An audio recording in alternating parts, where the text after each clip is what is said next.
خادم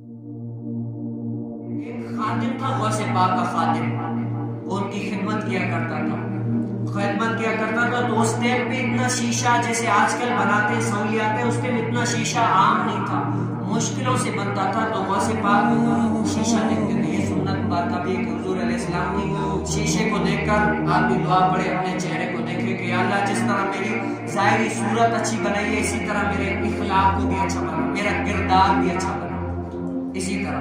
تو وہ شیشہ کیا ہوا؟ ٹوٹ گیا. کیا ہوا؟ شیشہ ٹوٹ گیا. اب خادم بڑا گھبرایا، کہا کہ شیشہ ٹوٹ گیا، غوث پاک مجھے بڑا ڈانٹے گے یہ وہ. تو جب گیا تو اس کے ذہن میں آئی کہ غوث پاک بس قضا آئی رب تعالیٰ کی طرف سے، ہر چیز کا ٹائم مقرر ہے، ٹائم پورا ہو گیا، وہ شیشہ ٹوٹ گیا، اب میں کیا کروں؟ تو غوث پاک نے ان کو ڈانٹا نہیں، کچھ بھی نہیں کیا. غوث پاک نے یہ فرمایا کہ ہاں شیشہ ٹوٹ گیا، اب جو ہے نا پہلے میں شیشے کو دیکھا کرتا تھا، اب میں وہ دیکھنے والا جو ٹائم ہے نا اپنے رب تعالیٰ کو یار کو راضی کیا، سبحان اللہ، اپنے رب تعالیٰ کو یار راضی کیا کروں گا. عاشق ہر کوئی آنکھیں پر عاشق بنتا مر کے، زہر پیالہ کوئی نہیں پیتا پر عاشق پیتا بھر کے.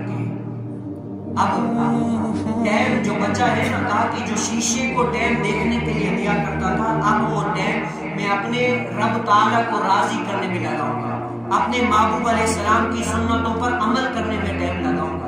اب غوث پاک اتنا سا ٹائم بچا کر بھی اپنے رب تعالیٰ کو یاد کریں، حضور علیہ السلام کے فرامین پر عمل کریں، اور ہم ان کے مریدین کہلانے والے، محبین کہلانے والے، آج ہم دیکھیں کہ ہمارے پاس کتنا ٹائم ہے، کتنا ٹائم جو فالتو ہے. ہم دیکھیں رب تعالیٰ کی عبادت کے اندر